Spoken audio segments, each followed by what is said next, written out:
السلام علیکم ورحمۃ اللہ وبرکاتہ۔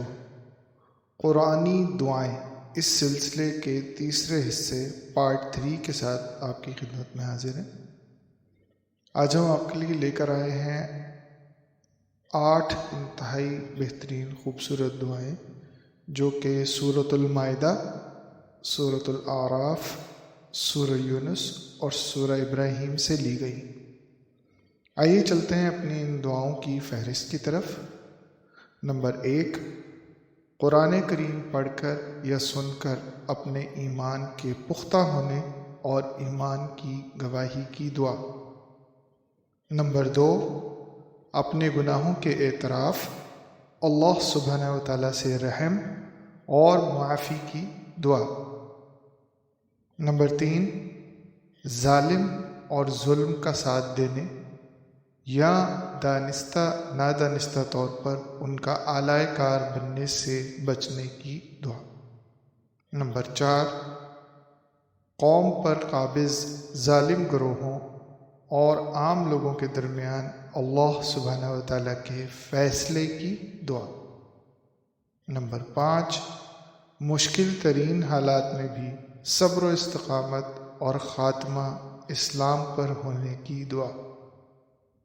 نمبر 6، ظالم جابر فتنہ پرور گروہوں کے ظلم سے بچنے کی دعا۔ نمبر 7، اپنے اور اپنی اولاد کے پابندی سے 5 وقت کی نماز پڑھنے اور اپنی تمام دعاؤں کی قبولیت کی دعا۔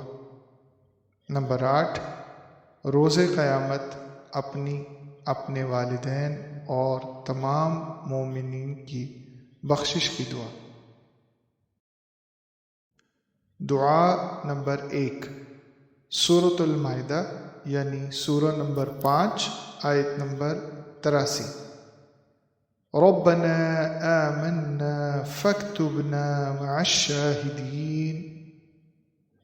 جب وہ اس کلام قرآن کو سنتے ہیں جو رسول اللہ صلی اللہ علیہ وآلہ وسلم پر اترا ہے تو تم دیکھتے ہو کہ حق شناسی کے اثر سے ان کی آنکھیں آنسوؤں سے تر ہو جاتی اور وہ بول اٹھتے ہیں، یعنی یہ دعا کرتے ہیں: اے پروردگار، ہم ایمان لائے، ہمارا نام گواہی دینے والوں میں لکھ لے۔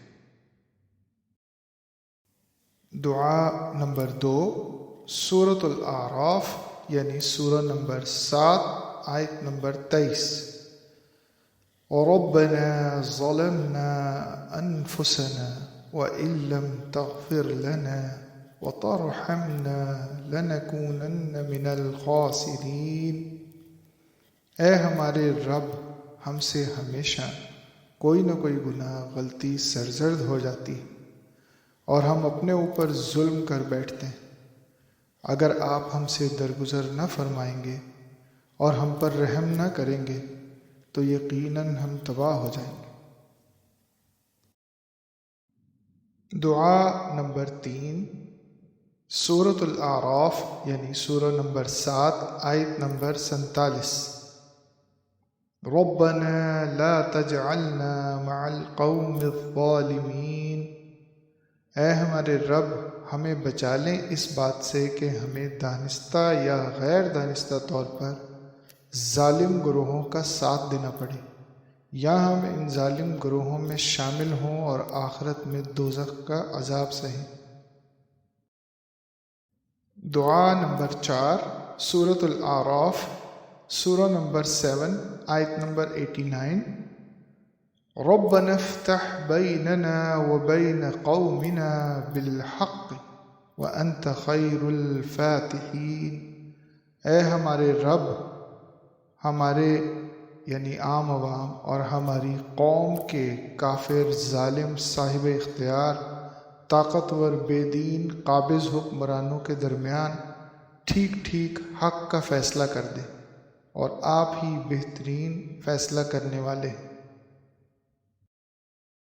دعا نمبر 5، سورۃ الاعراف یعنی سورہ نمبر 7 آیت نمبر 126۔ ربنا افرغ علینا صبرا وتوفنا مسلمین۔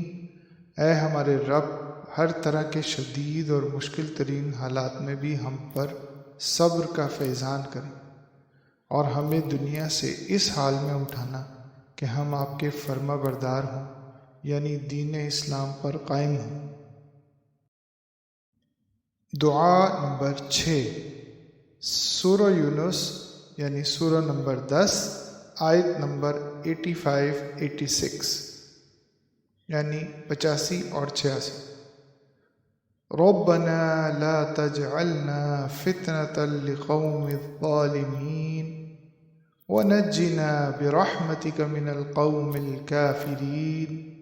اے ہمارے رب، ہمیں ظالم گروہوں کے فتنہ سے بچا لیں، اور اس سے بھی کہ ہم اس فتنہ میں ان کے دانستہ یا دانستہ طور پر اعلیٰ کار یا سہولت کار بنیں، اور اپنی رحمت سے ہم کو ان کافر، ظالم، غاصب، جابر گروہوں سے نجات دے۔ دعا نمبر 7، سورہ ابراہیم یعنی سورت نمبر 14 آیت نمبر 40۔ رب اجعلنی مقیم الصلاة ومن ذریتی ربنا وتقبل دعا۔ اے میرے پروردگار، مجھے نماز قائم کرنے والا، پابندی سے روزانہ نماز پڑھنے والا بنا دے، اور میری اولاد کو بھی نماز قائم کرنے والا، پابندی سے روزانہ نماز پڑھنے والا بنا دے۔ اے ہمارے پروردگار، ہماری تمام دعاؤں کو قبول فرما لیا کریں۔ دعا نمبر 8، سورہ ابراہیم یعنی سورت نمبر 14 آیت نمبر 41۔ ربنا اغفر لی ولوالدی وللمؤمنین یوم یقوم الحساب۔ اے میرے پروردگار، حساب کے دن یعنی قیامت کے دن مجھے اور میرے والدین کو اور سب ایمان لانے والوں کو بخش دیجیے گا، معاف کر دیجیے گا۔